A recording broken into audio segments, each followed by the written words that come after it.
Bonjour, on se retrouve aujourd'hui pour de nouveau parler d'un pistolet de chez Beretta avec ce Beretta 71.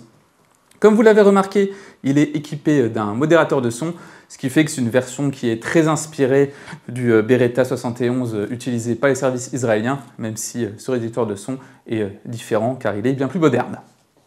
Mais avant de se lancer dans l'histoire de ce Beretta 71, un grand merci à l'armurerie et commanderie de Navarre qui m'a confié ce pistolet, et toujours un grand merci à mes chers tipeurs et mécènes du Tréon que je vous invite à rejoindre grâce au lien en description.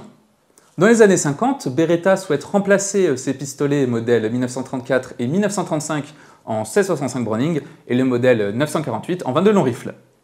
Cela va donner le Beretta 70 en 16,65 Browning et le 71 en 22 long rifle. Et ces armes conservent certaines caractéristiques de leurs prédécesseurs, notamment le canon exposé et leur mécanisme simple action, mais on change la poignée, le positionnement de la sûreté et le bouton pour retirer le chargeur qui était précédemment en dessous. Il va passer sur le côté gauche de la poignée, ce qui est assez étrange quand on n'a pas l'habitude. La production de ces pistolets débute en 1958 et se termine en 1985 et diverses versions sont produites, certaines à destination des tireurs sportifs et d'autres davantage dans un rôle d'arme de police. Un des pays qui a le plus utilisé ces pistolets, notamment le modèle 71, est Israël, que ce soit le Mossad, les Sky Marshal, c'est-à-dire les agents de sûreté embarqués dans les avions, ainsi qu'une division des forces spéciales dénommée Sayeret Mektal, qui est une branche dédiée à la lutte contre le terrorisme. Et ces services ont utilisé le Beretta 71 dans une configuration similaire, c'est-à-dire avec un modérateur de son, dans le cadre d'une série d'assassinats contre les responsables des attentats de JO de Munich de 72. Cela peut paraître surprenant d'utiliser un pistolet en 22, mais ça a du sens car le pistolet était utilisé à très faible portée. D'ailleurs, viser est assez difficile car les organes de visée sont bloqués par le modérateur de son. Et le 22 long rifle a un avantage aussi, c'est que c'est une cartouche qui est assez facile à obtenir à l'étranger car on en trouve un peu partout dans le monde.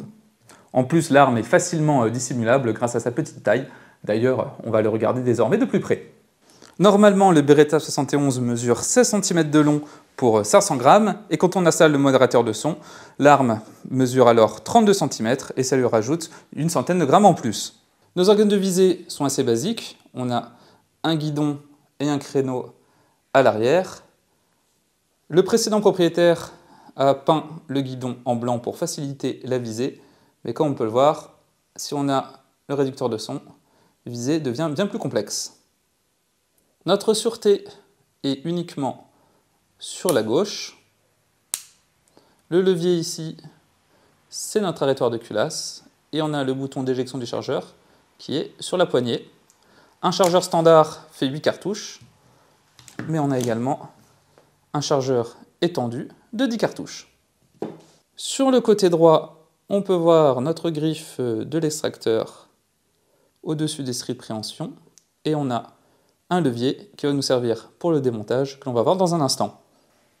Sur ce pistolet, c'est l'intérieur du canon qui est fileté et on a un adaptateur afin d'installer le modérateur de son dans le canon et le modérateur, lui, a un filetage standard.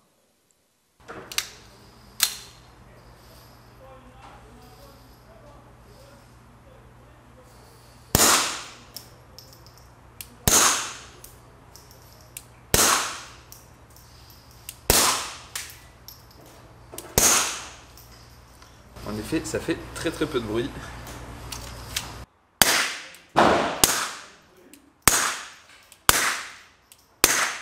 On va essayer le Beretta 71 sans son modérateur de son, d'où le casque. Alors, les organes de visée sont plutôt basiques, mais l'ancien propriétaire a rajouté un peu de peinture blanche sur le guidon.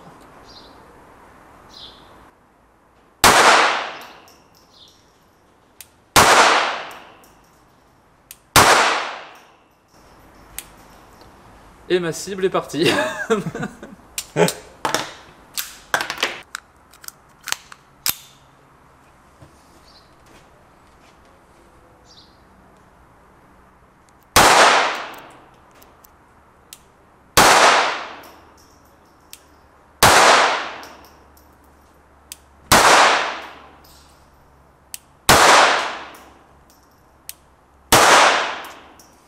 Il est super agréable, que ce soit silencé ou non. Alors qu'il est... Évidemment, c'est du 22, ça recule très peu, mais il pèse quoi, 500 grammes peut-être. Mais la sensation de tir est vraiment excellente. Le démontage du Beretta 71 n'est pas très compliqué. On va commencer bien sûr par les mesures de sécurité. On enlève le chargeur et on inspecte la chambre.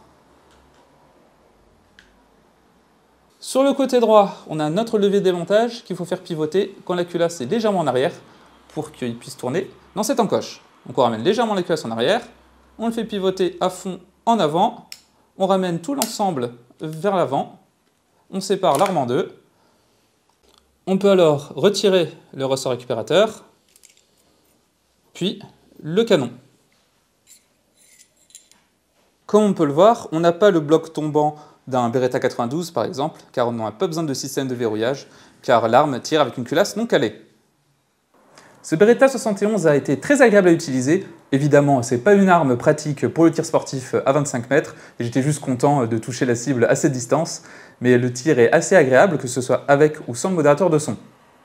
J'ai pu l'essayer à côté d'un Walther PPK également en main de long rifle, et je trouve que le Beretta est bien plus agréable au tir, et je ne saurais pas trop expliquer pourquoi, si ce n'est la détente simple action qui est, je trouve, un peu meilleure. En tout cas, j'espère que cette vidéo vous aura permis d'en savoir plus sur ce petit Beretta. Je vous invite, comme d'habitude, à vous abonner à la chaîne si ce n'est pas déjà fait, et si vous le pouvez, à soutenir la chaîne en rejoignant le Tipeee ou Player en description.